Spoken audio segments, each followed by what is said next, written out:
Aquí comienza Compartir UCDM.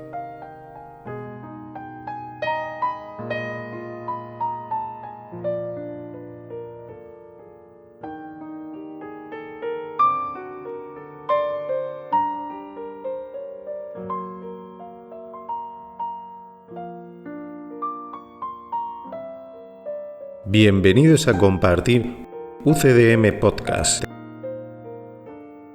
un espacio sin interferencias dedicado a la comprensión de un curso de milagros, llevado a cabo por maestros con años de experiencia, un espacio donde se descifran los mensajes profundos del curso, lo que te transportará a tu verdadero origen.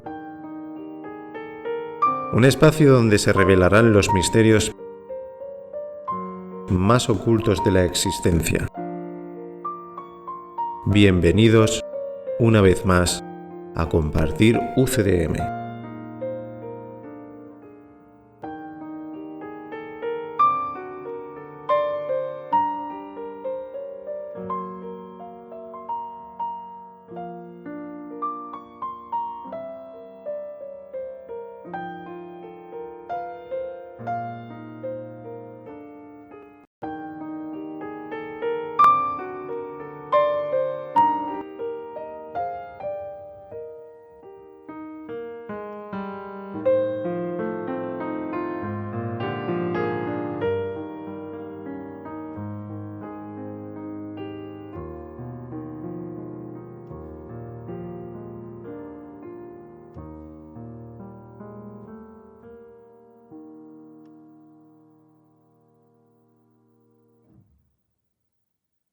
Bienvenidos de nuevo. Damos paso al programa 104, capítulo 13, sección 5. Las dos emociones. Comenzamos con el párrafo 1. Comenzamos sección 5, las dos emociones. Párrafo 1.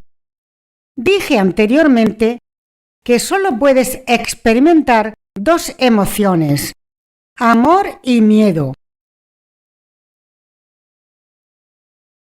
Una de ellas es inmutable, aunque se intercambia continuamente, al ser ofrecida por lo eterno a lo eterno. Por medio de este intercambio es como se extiende, pues aumenta al darse. La otra adopta muchas formas, ya que el contenido de las fantasías individuales difiere enormemente. Mas todas ellas tienen algo en común. Son todas dementes. Están compuestas de imágenes que no se pueden ver y de sonidos que no se pueden oír. Constituyen un mundo privado que no se puede compartir, pues únicamente tienen sentido para su hacedor y, por consiguiente, no tienen sentido en absoluto. En este mundo, su hacedor ronda solo, ya que únicamente él las percibe. ¡Qué bueno! Comenzamos sección Las dos emociones. Miedo y amor. Estrictamente hablando, el amor no es una emoción, el amor es una realidad. Y emoción tiene que ver con lo cambiante en este mundo, como pudiera ser el miedo. Pero es verdad que en este punto de conciencia de las ideas del curso, pues aún no captamos la profundidad del significado del amor. Y bueno, pues para este momento no importa tratarlo como si fuera una emoción. Sin embargo, las emociones tienen que ver con el ego. Y es que el ego cree que la vida está basada en estados cambiantes donde puedes sentirte por abajo, muy, muy hundido en tristeza o en otros sentimientos de sufrimiento, o puedes tener un pico de excitación y de alegría que no tiene nada que ver con la paz, sino con subidas y bajadas de emociones. Eso sí que tiene que ver con lo cambiante. Por eso te dice en la línea 2, una de esas dos emociones es inmutable, se refiere al amor, porque el miedo sí que cambia continuamente. El miedo se siente con más intensidad, con menos, y también se diferencia de quién lo está sintiendo, porque su experiencia es diferente. Sin embargo, el amor se extiende porque es ofrecida por lo eterno a lo eterno y vuelve al origen. Parece que circula, parece que viaja, pero en realidad no hay movimiento ni hay espacio. Simplemente todas las partes de la misma unidad pueden experimentar el gozo de ese amor. Todo el mundo pues también puede experimentar lo que experimentan los demás. De manera que se aumenta ese amor, se aumenta esa experiencia y se extiende porque va pasando a más y más criaturas. No ocurre eso con el miedo. El miedo no se puede compartir, ni el miedo puede extenderse, porque es una experiencia individual y tiene que ver con la demencia, la locura. Por eso en la línea 4 te dice que ninguna se parece, cada uno lo experimenta de una manera, son fantasías individuales, aunque todas tienen en común esa locura. Cada uno puede percibir imágenes basadas en ese miedo, puede incluso oír sonidos o tener la sensación de vivir como si fuera una realidad, y el de al lado no comprender nada, ni poder acceder a esas mismas imágenes. Por eso forman parte de mundos privados y solo parece tener sentido para su hacedor, es decir, para aquel que está contemplando su pequeño mundo. Pero los demás no pueden tener acceso. Y el hecho de no tener acceso supone que nos demos cuenta de que eso no tiene absolutamente ningún sentido. Lo único que tiene sentido es que cada vez más partes puedan aumentar más su alegría, su disfrute, porque aumenta su experiencia comparada con la que se tenía antes. Así que en este mundo, como no se comparte, nadie puede saber nada de la alegría o del disfrute de otro porque no puede acceder. Y en ese sentido, cada uno de nosotros que somos el centro del universo, nos da la sensación de que andamos solos, ya que queremos que nuestra vida esté basada en la independencia y no podemos gozar del amor y las alegrías de los demás. Párrafo 2. Cada cual puebla su mundo de figuras procedentes de su pasado individual. Y esa es la razón de que los mundos privados difieran tanto entre sí. No obstante, las imágenes que cada cual ve jamás han sido reales, pues están compuestas únicamente de sus reacciones hacia sus hermanos, y no incluyen las reacciones de estos hacia él. No se da cuenta, por lo tanto, de que él mismo las forjó y de que están incompletas, pues dichas figuras no tienen testigos, al ser percibidas únicamente por una mente separada. Párrafo 2.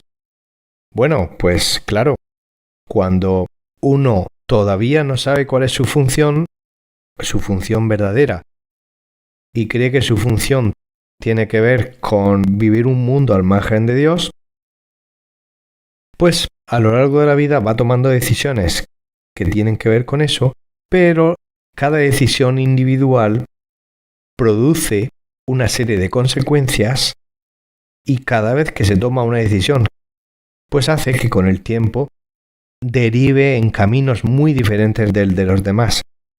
Y por eso, las figuras que hay en la mente de cada uno, que están basadas en su pasado, pues son tan diferentes entre cada uno de nosotros.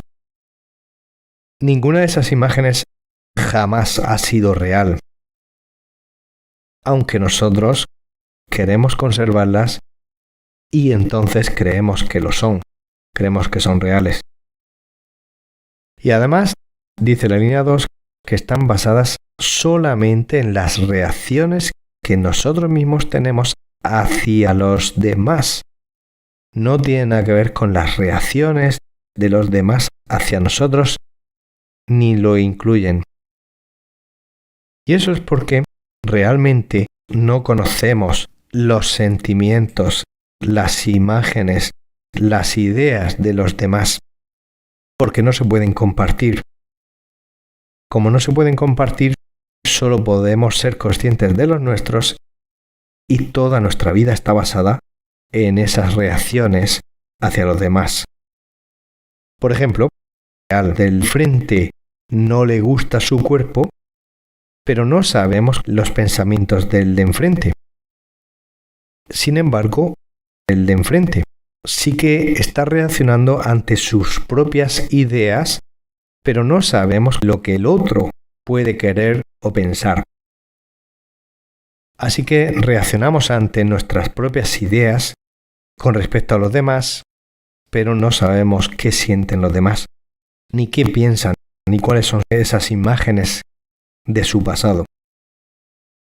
Eso sí, siempre jugamos a aparentar que lo sabemos, a aparentar ante los demás y ante nosotros mismos, a aparentar que sabemos cómo piensa el otro, que le conocemos, que sabemos cuáles son sus ideas y sus fantasías privadas, pero en realidad no es así. Solo somos conscientes de nuestra interpretación. Y claro, cuando al final cada uno es consciente solo de la reacción de cada uno, pues no se comparte ninguna de esas imágenes. Y es porque son el resultado de la creencia en vidas independientes basadas en la idea de que somos un cuerpo y sobre todo basado en la idea de que estamos separados. Como esa es la base de todo, pues al final somos como el rey de un reino donde solo está el rey. Y por eso te dice la línea 3 que esas imágenes y esas reacciones están incompletas porque los demás no pueden ser conscientes. Por lo tanto, no se están compartiendo. Si se compartieran, si pudiéramos pensar y sentir exactamente lo que está pensando el otro, sería el fruto de vivir ignorando la separación, porque en realidad no existe. Pero mientras creemos en la separación, sentimos que es imposible, que los mundos internos de cada uno son mundos privados. Y sigue la apariencia de separación. Pues dichas figuras, línea 4, dichas imágenes no tienen testigos.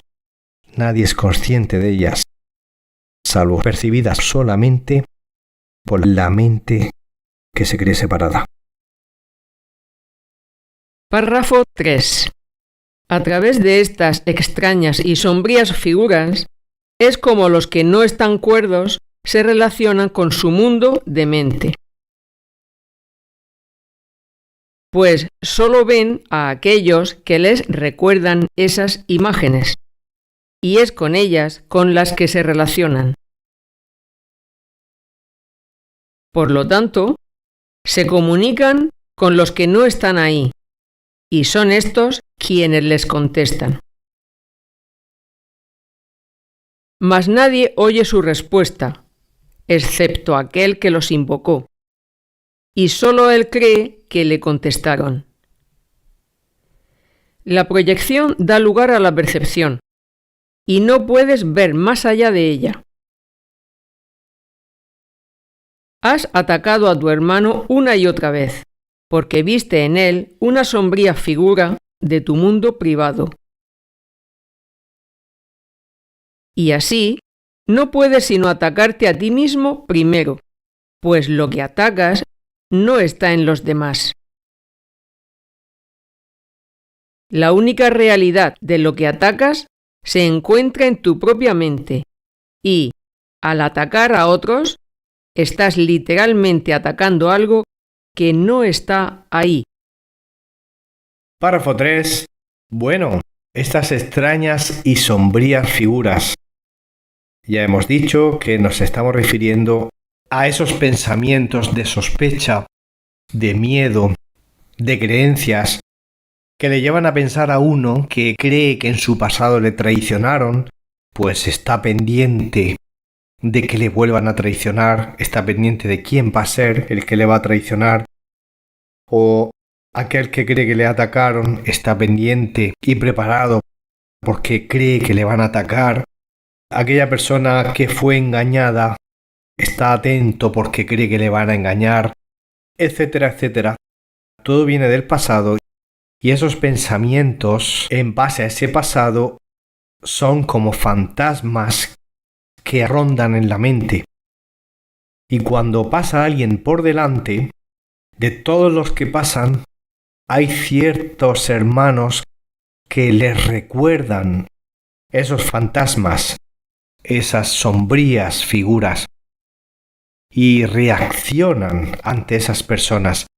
Pero como dicen la línea 1 y 2, en realidad solo se están relacionando con su mundo de mente, solo se relacionan con esos pensamientos, con esas imágenes a las que se les está dando vida y casi ya parecen personajes vivos que están a punto de aparecer detrás de alguna esquina o al volver de la puerta. Parece que el hermano que le recuerda eso está ahí delante, ahí es cuando salen esos fantasmas, pero en realidad no se relaciona con ese hermano, sino que se relaciona con esas imágenes que vienen del pasado. Entonces, no se está relacionando con ese hermano. Se están comunicando, se están relacionando con creencias que se vuelven a repetir.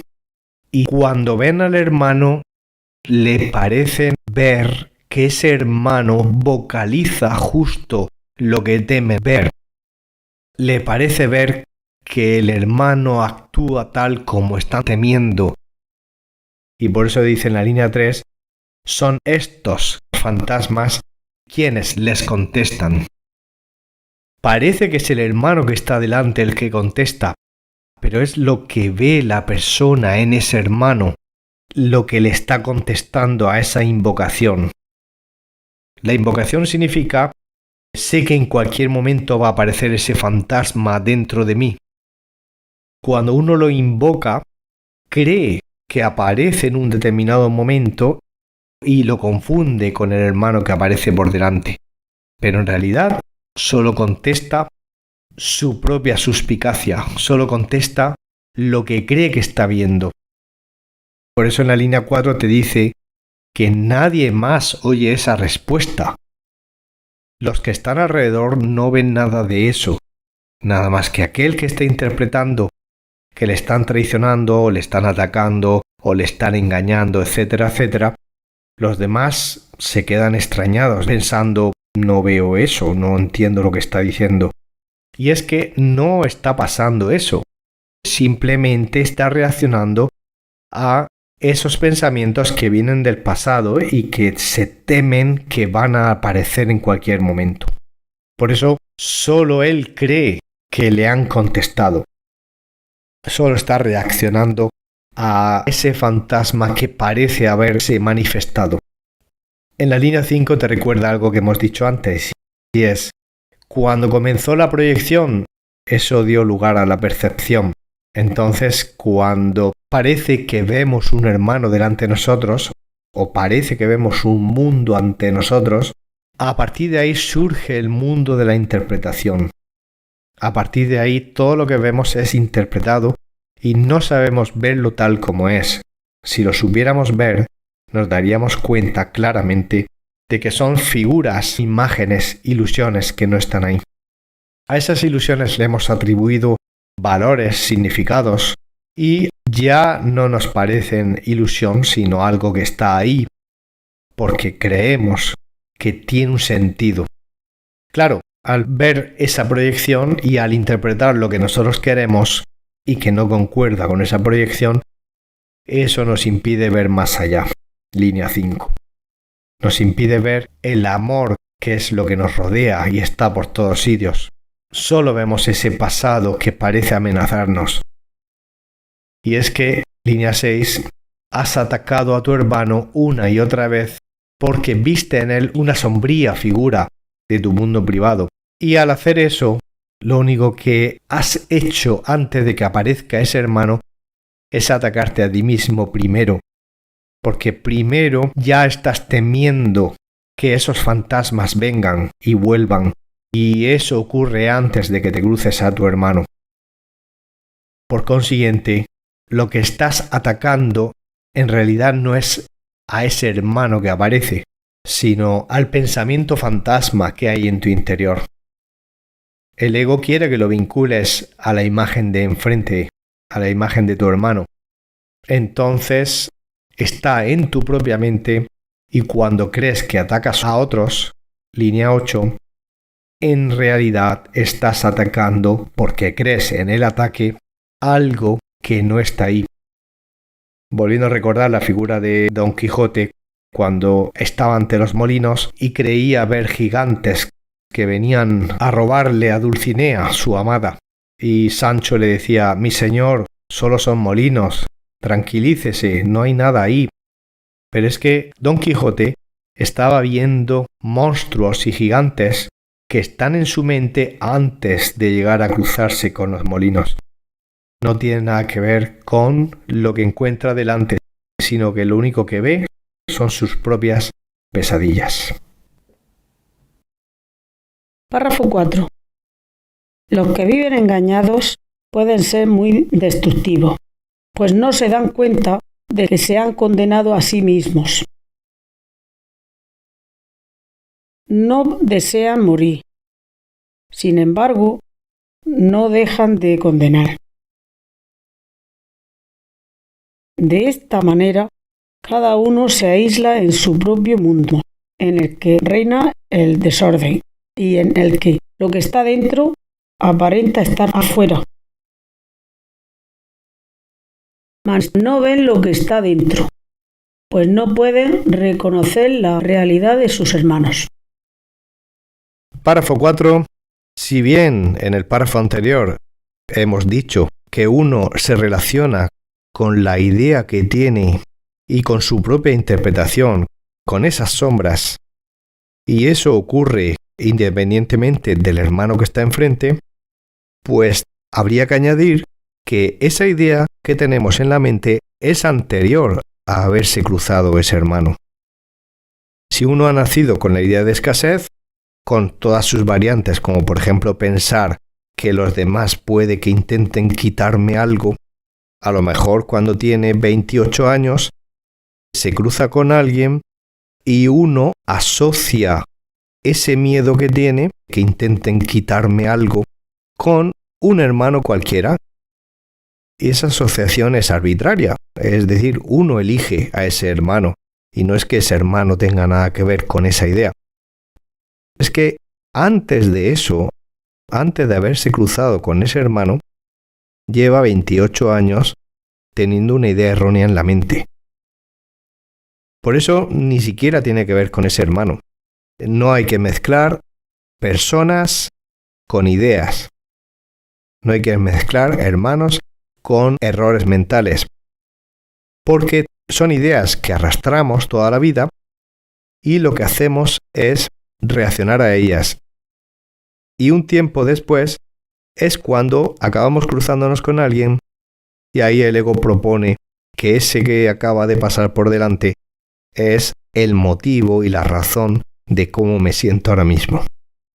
O la razón de la amenaza que creo que estoy viendo. ¿Qué va? Eso es mucho después. Ya estábamos unos cuantos años arrastrando esa idea, esa sombra, esa figura. Por eso la comunicación y la relación es con esa idea. Ni siquiera con el hermano, porque cuando uno tiene un error mental particular, está dándole poder, está dándole vida a una idea de tal manera que incluso parece que esa idea está manejando a esa persona. Llega un momento en el que le damos tanta fuerza a esa idea que parece que no somos libres y somos meras marionetas de ese ello, de ese ego, que es solamente una idea a la que nosotros le estamos dando poder. Y acabamos presos de esa idea de manera que parece que es la idea la que es un ser y nosotros una idea. Entonces, claro, cuando uno vive engañado, pues uno puede ser muy autodestructivo. Aquí dice destructivo, pero en última instancia uno quiere destruirse a sí mismo, porque todo lo que hacemos es hacia nosotros. Y claro, tampoco es literal, porque no estamos destruyendo nada que haya hecho Dios, eso es imposible. Pero cuando uno está confuso y engañado, sí que cree que es posible destruir, porque mezcla personas con ideas y cree que destruyendo un cuerpo o haciéndole algún tipo de daño, pues se puede producir alguna compensación por esa idea errónea que uno cree que procede de ese hermano. Entonces uno tiene deseos autodestructivos. Claro, hacía tiempo que se olvidó de que eso es imposible. Y como dice la línea 1, pues se ha condenado esa persona a sí misma. Dice, no desean morir, sin embargo, no dejan de condenar. Es verdad que si le preguntas a cualquiera, pues te va a contestar que claro que no desea morir. Pero morir no como en el mundo se entiende, sino morir significa condenarse a seguir con los errores hasta el último día. Entonces es como estar muerto en vida. Y mientras condenamos, son deseos destructivos, es como condenar a muerte a los hermanos y nos estamos condenando a nosotros mismos. Esa confusión da lugar a ese pensamiento colectivo que acabó tomando forma de cuerpos que parecen perder la vida. Y es que como todo el mundo al final cree en lo mismo, cree en la condenación y creen en la destrucción, pues al final parece que tenemos esta experiencia donde hay cuerpos que se destruyen. Pero es simplemente una paranoia colectiva.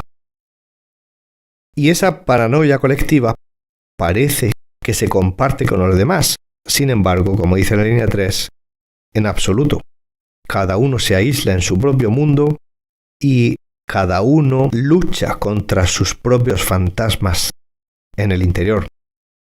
En ese interior reina el desorden, pero ya se la apaña el ego con la proyección para que parezca que esté afuera.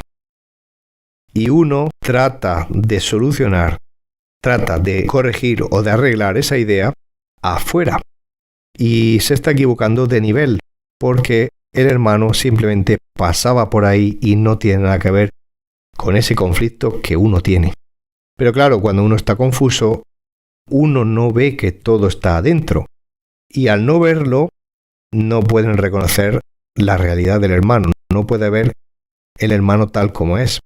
Por eso solo ve su propia idea, que es la misma idea con la que había nacido aparentemente en ese cuerpo. Párrafo 5. Solo puedes experimentar dos emociones, pero en tu mundo privado reaccionas ante cada una de ellas como si se tratase de la otra. El amor no puede residir en un mundo aparte, donde no se le reconoce cuando hace acto de presencia. Si lo que ves en tu hermano es tu propio odio, no estás viéndolo a él. Todo el mundo se acerca a lo que ama y se aleja de lo que teme. Y tú reaccionas con miedo ante el amor y te alejas de él. Sin embargo, el miedo te atrae y tomándolo por amor, lo invitas a que venga a ti. Tu mundo privado está lleno de figuras tétricas que tú mismo has invitado y por lo tanto no puedes ver todo el amor que tus hermanos te ofrecen. Párrafo 5. Solo puedes experimentar 2 emociones. Y en tu mundo privado, en tu interior, reaccionas ante cada una de ellas como si se tratase de la otra. Pero eso es en el interior. Enseguida vamos a ver cómo en el exterior lo vemos totalmente al revés. Vamos a empezar con el exterior, con lo que todo el mundo percibe de forma clara. En el mundo exterior, todo el mundo cuando nota miedo en una situación, pues una de las reacciones comunes es salir huyendo, porque no quiere estar ante ese ambiente. Entonces, en el exterior todo el mundo entiende que al miedo hay que mantenerlo alejado y que el amor es algo que apetece abrazar. Pero claro, es que todo el mundo vive a nivel teórico, a nivel de ilusión, a nivel de esto es lo que creo que es la verdad, pero es que es contrario a la verdad. En realidad, la verdad es lo que está pasando adentro. Adentro, con cada decisión que tomamos a lo largo de la vida, salvo las decisiones que tienen que ver con sanar, con cada decisión estamos protegiendo al miedo como si fuera nuestro niñito pequeño al cual adoramos y que hay que protegerlo de cualquier cosa. Y lo que protegemos lo queremos abrazar. Pero claro, no nos damos cuenta de eso. Y eso se hace en base a las decisiones que se toman y que simplemente repiten el planteamiento que hay en la mente cuando pareció que nacimos. En ese momento, pues había un patrón en la mente y las decisiones que se toman con el ego, todas siguen repitiendo ese patrón tal como nacimos. Y el ego no quiere que ese patrón se interrumpa. Entonces, las decisiones de seguir condenando a los hermanos, seguir viendo cuerpos, seguir creyendo que estamos separados de los demás, seguir reaccionando ante nuestras propias sombras en nuestro interior y creyendo que se deben a lo que nos está pasando afuera, cada vez que tomamos esas decisiones y seguimos repitiendo ese comportamiento, no hacemos otra cosa que proteger al miedo. Y si alguien nos viene contando la verdad, que tiene que ver con la manera de volver al amor, de sanar la mente y de reconocer que huimos del amor y rechazamos el amor, en realidad y en el interior, pues cuando alguien nos viene contando la verdad, pues nos viene, sobre todo al principio, una reacción de rechazo. Y en esa reacción podemos pensar cosas del tipo, uy, esto es una secta, uy, madre mía, uy, qué peligro, uy, quiere comerle la cabeza a la gente. Todo ese tipo de pensamientos tienen que ver con lo que se siente adentro. No tiene nada que ver con el exterior. Y no tiene nada que ver con lo que nosotros hacemos. Ni el amor ni la verdad tienen nada que ver con lo que siente esa persona en ese momento. Lo que siente es una renovación de las ideas que ya estaban desde el principio. Entonces, cuando uno reacciona ante el amor como si fuera algo temeroso, uno lo rechaza rápidamente sin querer pensar en absoluto. Cuando uno abre más la mente, está más abierto al amor y no le tiene tanto miedo. Y si se topa con algo que no es amor, pues no considera que haya perdido el tiempo, simplemente no se asusta ante ese ratito que ha estado escuchando, porque tiene la mente más abierta. que luego descubre que no es amor, no pasa nada, pero no ha sentido miedo. Cuando uno siente miedo, el amor es lo que más le asusta. Por eso, en el exterior creemos que eso es así, pero en realidad, por dentro es como realmente pensamos. Del amor huimos, por eso siempre hemos estado al margen de Dios en nuestras acciones y le tenemos apego al miedo. No nos queremos separar de él y eso lo prueba cada decisión que tomamos. Por eso te dice en la línea 3 que si ves en tu hermano tu propio odio, no estás viéndolo a él. Claro, si ves tu propio odio, eso es un método de los varios que tiene el ego de seguir perpetuando esa protección acerca de lo que pasa en tu interior, para que todas las ideas sigan estando tal como estaban. Entonces, el ego te dice, no, esto que has sentido ahora mismo que no te gusta, este odio, pues se debe a esa persona. Él ha sido la razón por la que te sientes así. Y el ego siempre quiere hacernos creer que los demás son los culpables de cómo nos sentimos. Claro, sabe que no nos gusta cómo nos sentimos. Y podríamos darnos cuenta de que le tenemos aprecio a los sentimientos que no nos gustan. Decimos, no me gusta, pero en realidad no hacemos nada para que desaparezca. Y claro, cuando aparece y no nos sentimos bien porque aparece, el ego nos cambia el tema, no vaya a ser que nos demos cuenta de que queremos que siga ahí. Claro, el ego no quiere que lo sanemos. Y en la línea 2 te dice que cuando no estamos viendo el amor, estamos viendo el miedo. Y es incompatible ver miedo y ver amor al mismo tiempo. Si ves formas de miedo, sean juicios, sea odio, sea rechazo, cualquier forma de miedo, no puede vivir en un mundo aparte porque o bien se percibe una cosa o bien la otra, pero no las dos a la vez.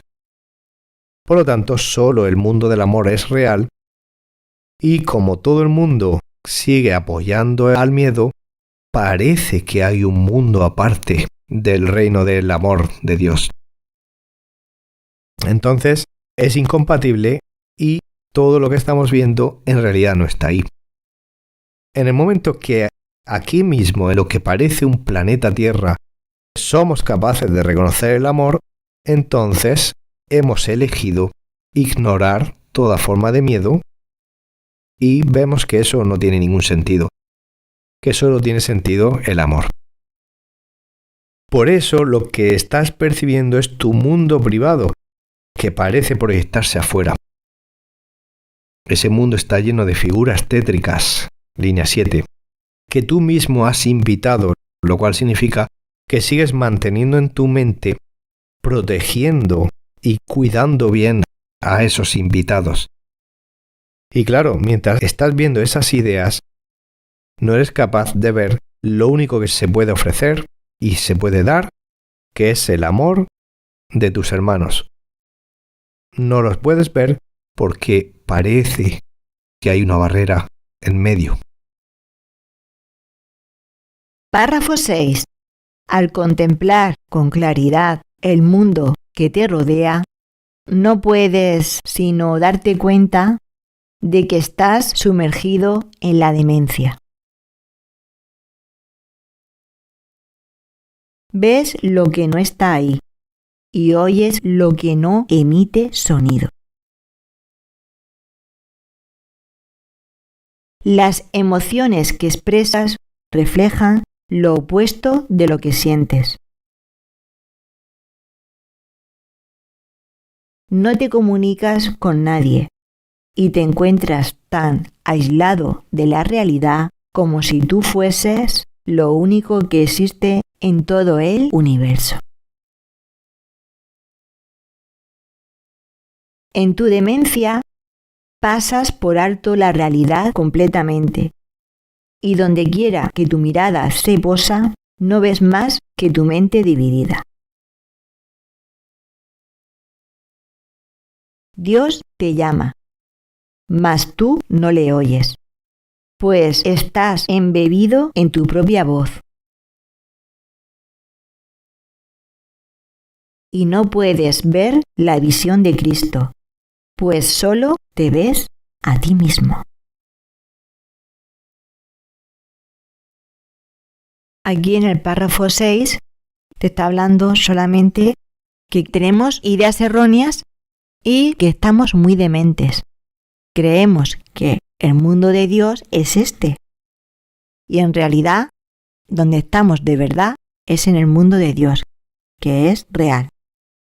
Cuando no vemos correctamente, nos sentimos aislados y le damos poder a este mundo que es totalmente ilusión. Cuando uno se aísla en ese universo, cree que ese universo real, el mundo de Dios, cree que no existe. Y el universo que no es real, le parece que es real. En la oración 3 dice: las emociones que expresas reflejan lo opuesto de lo que sientes. Uno de los ejemplos muy comunes se ha visto en telenovelas mexicanas, turcas, en series, etc. Bueno, se ha visto en la protagonista de la novela. Se escucha su voz interior que nos muestra lo que siente por dentro cuando está enamorado de una persona. Y se refleja en el exterior. Y cada vez que se cruza esa persona, disimula para que no se vea. Entonces le guarda distancia al otro. Y le muestra como que no hay nada. En la línea 5, donde se posa tu mirada, según donde tú creas que estás mentalmente, en el exterior verás separación. El rico y el pobre, el alto y el bajo, el fuerte y el débil, el bien y el mal, unos que trabajan y otros que se aprovechan, etcétera, etcétera. Pero en realidad solamente hay un solo universo, que es el real, el que estamos con Dios. Cuando reconoces que solamente existe ese universo, te das cuenta de que en el que aparentemente estamos es un mundo de locos. Y esa locura procede del interior. Párrafo 7. Criatura de Dios, ¿es eso lo que le quieres ofrecer a tu Padre? Pues si te lo ofreces a ti mismo, se le ofreces a Él. Mas Él no te lo devolverá, pues no es digno de ti, porque no es digno de Él. Aun así, Él quiere librarte de ello y ponerte en libertad. Su respuesta cuerda te dice que lo que te has ofrecido a ti mismo no es verdad, pero que el ofrecimiento que Él te hizo sigue en pie. Tú, que no sabes lo que haces, puedes aprender lo que es la demencia y mirar más allá de ella. Se te ha concedido poder aprender a negarla y a escapar de tu mundo privado en paz. Verás todo lo que negaste en tus hermanos al haberlo negado en ti mismo. Pues los amarás y, al acercarte a ellos, los atraerás a ti al percibirlos como los testigos de la realidad que compartes con Dios.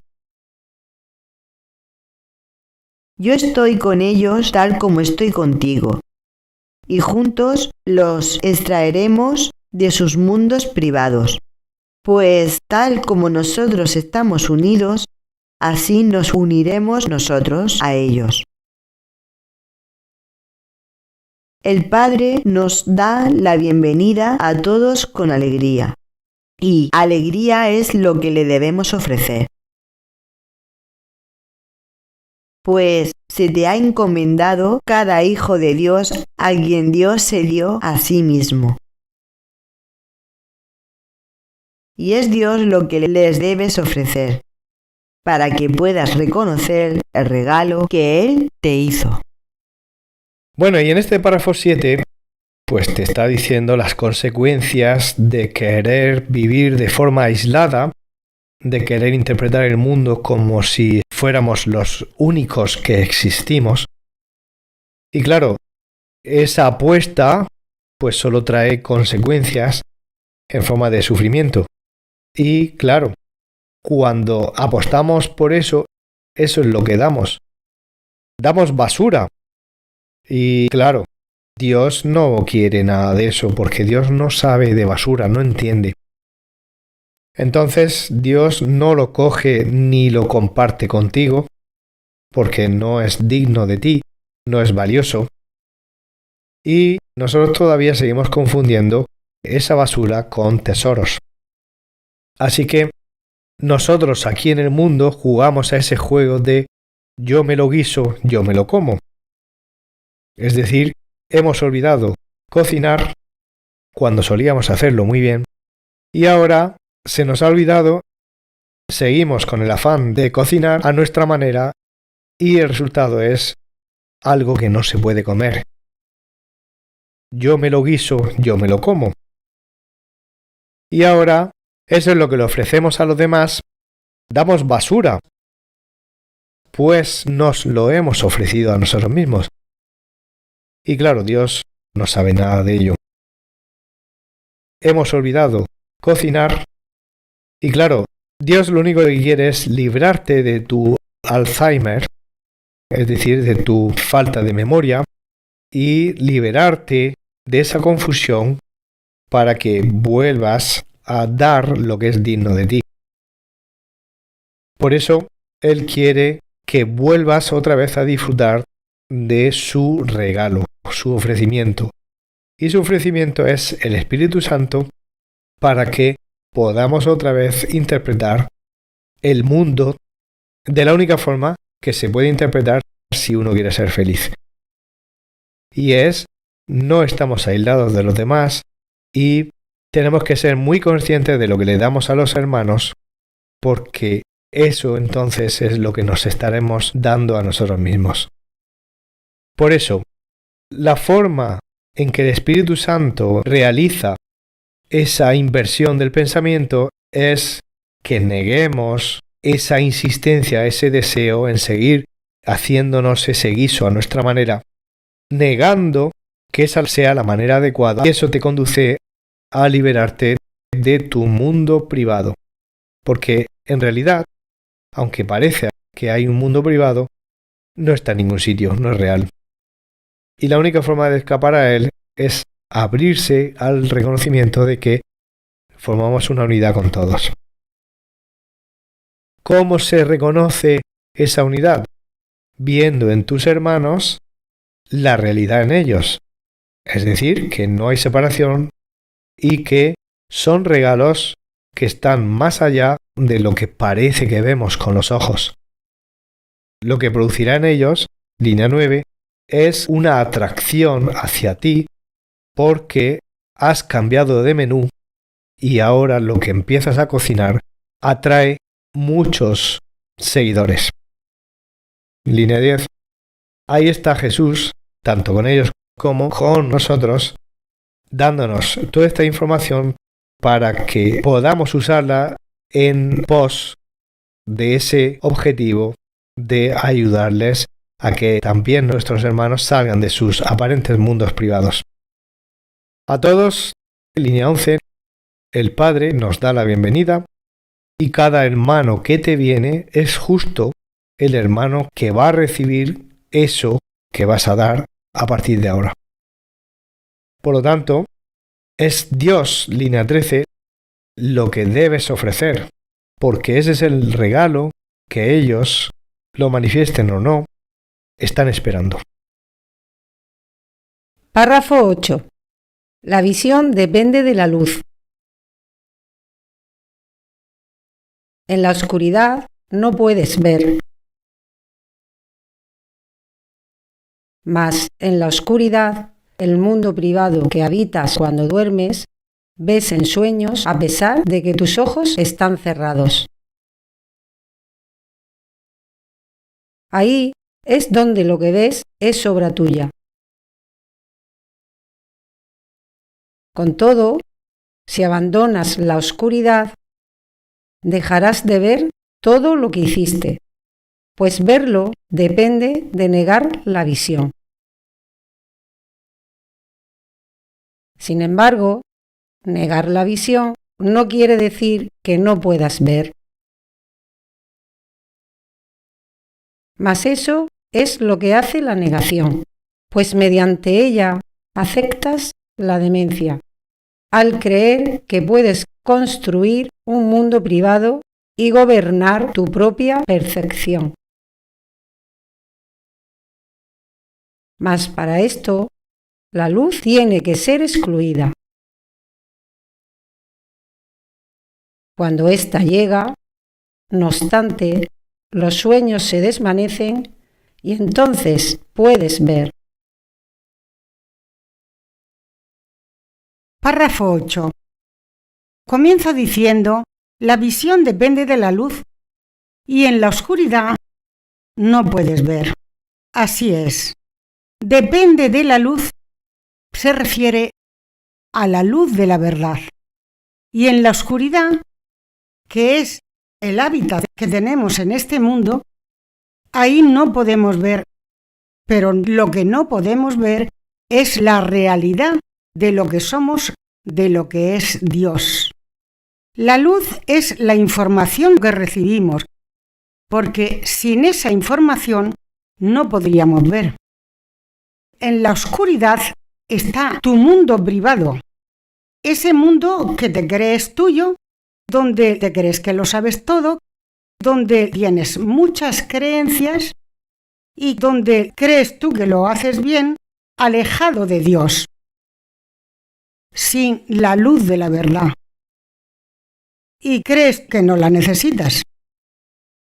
Ahí es donde lo que ves es obra tuya. Y obra tuya sin Dios, resulta que ahí no existe la luz. Y ese mundo privado que vemos es con la mente, no es con los ojos, es con la visión que tú te has forjado de este mundo, con todas las creencias que tenemos. Eso demuestra que se ve con la mente y no con los ojos. Ahora, esta visión privada se puede negar lo contrario a la verdad. Si niegas todas esas creencias que estorban, que no sirven para nada, entonces sí que ya estás en la mente recta, en la visión verdadera, en la visión de Cristo. Ahí ya es diferente, ya te has dejado ese mundo privado tuyo para irte al único mundo que es el mundo de Dios, el mundo de la unidad. Párrafo 9. No intentes alcanzar la visión valiéndote de los ojos, pues tú mismo inventaste tu manera de ver para así poder ver en la oscuridad. Y en eso te engañas. Más allá de esta oscuridad, pero todavía dentro de ti, se encuentra la visión de Cristo, quien contempla todo en la luz. Tu, entre comillas, visión emana del miedo, tal como la suya emana del amor. Él ve por ti, al ser tu testigo del mundo real. Él es la manifestación del Espíritu Santo y lo único que hace es contemplar el mundo real, invocar a sus testigos y acercártelos. Cristo ama lo que ve en ti y su deseo es extenderlo. y no retornará al Padre hasta que haya extendido tu percepción de forma que incluya al Padre. Y allí acaba la percepción, pues Él te habrá llevado consigo de vuelta al Padre. Comienza diciendo el párrafo 9, no intentes alcanzar la visión de Cristo, valiéndote de los ojos, porque tú has inventado este mundo, has inventado las creencias y en ese mundo no puedes encontrar la verdadera visión a no ser que lo decidas. Que decidas no seguir engañándote por los ojos.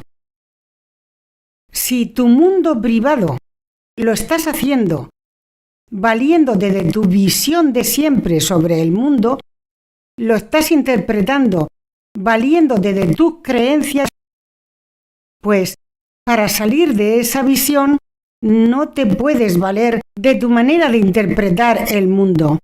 Para llegar a la visión de Cristo, a la verdadera forma de ver y contemplar la luz dentro de la verdad.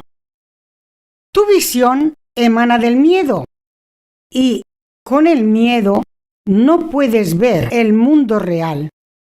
Esa visión de Cristo emana del amor. Ahí sí puedes ver y dirigido por esa visión puedes permanecer en la ilusión solo viendo lo real, lo verdadero. Y en el apartado 4 dice, Él ve por ti al ser tu testigo del mundo real. A través de ti, el Espíritu Santo, los ojos de la verdad, si tú no obstruyes el canal que va directo a los hermanos, pues los testigos serán aquellos hermanos que escuchen la verdad. Así que nuestra única misión es no interferir la emisión de la verdad. No importa cómo se lo tome el receptor. Lo importante es no obstruir el canal.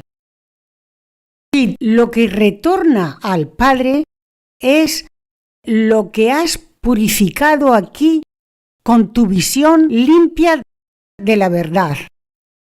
La percepción anterior no era un regalo, por lo tanto, se desvanece y se pierde porque estaba en la oscuridad.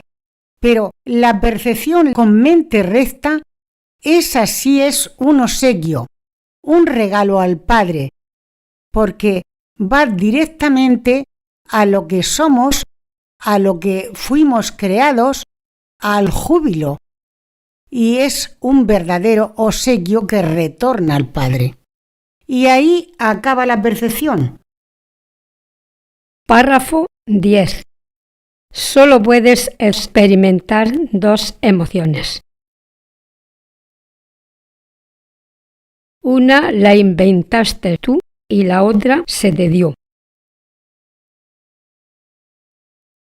Cada una de ellas representa una manera diferente de ver las cosas y de sus correspondientes perspectivas emana dos mundos distintos. Ve a través de la visión que se te ha dado, pues a través de la visión de Cristo, Él se contempla a sí mismo. Y al ver lo que Él es, conoce a su Padre. Más allá de tus sueños más tenebrosos, Él ve en ti al inocente Hijo de Dios, resplandeciendo con un fulgor perfecto que tus sueños no pueden atenuar. Y esto es lo que verás a medida que veas todo a través de su visión, pues su visión es el regalo de amor que Él te hace y que el Padre le dio para ti. Solo puedes experimentar dos emociones, Ya dijimos que de las dos aparentes emociones, solo una es real. El miedo sí que es una emoción, pero el amor no. Aunque todavía en el momento de conciencia que tenemos, creemos que sí lo es, creemos que el amor es algo que va y viene. Y es porque todavía no lo experimentamos de manera estable. Y eso es fruto de los obstáculos que aún no han sido sanados en la mente. Una emoción te tiene en un estado dinámico donde a veces estás muy bien y otras veces estás muy mal. Subes, bajas y no tienes estabilidad. Una de las dos emociones la inventaste tú, que es la del miedo, y la otra se te dio y es la única que es real. Pero lo importante es que detrás de cómo queremos experimentar el mundo, podemos experimentarlo desde el amor o podemos experimentarlo desde el miedo, pues según a qué maestro elijamos, al Espíritu Santo o al ego, de ahí deriva consecuencias en nuestras emociones y en cómo lo experimentamos todo. No tiene nada que ver experimentar las cosas desde el amor con experimentarlas desde el miedo. Cuando se experimentan desde el miedo, el resultado es inevitable. Sufrimos, lo pasamos mal, tenemos dolor, tenemos tristeza, tenemos un montón de emociones y de sentimientos que no nos permiten estar en paz y que nos llevan a un estado donde buscamos una salida porque no estamos a gusto en esa situación. Pues todo se deriva de cómo interpretas el mundo. Si eliges la manera correcta de interpretar, todas esas consecuencias desaparecen. Por lo tanto, línea 4, si ves a través de la visión que se te ha dado, puedes volver a reconocer a tu Padre. Y también reconoces la unidad en todos los hermanos. Pues estarás reconociendo la inocencia del Hijo de Dios en cada uno. Y ahí es cuando somos capaces de percibir la luz que brilla en cada uno. Ese es el regalo que Dios te dio y el regalo al que tienes derecho. Por lo tanto, elige de nuevo, elige no renunciar más veces a ese regalo que se te dio, porque sabes que en el fondo es lo que más te hace feliz.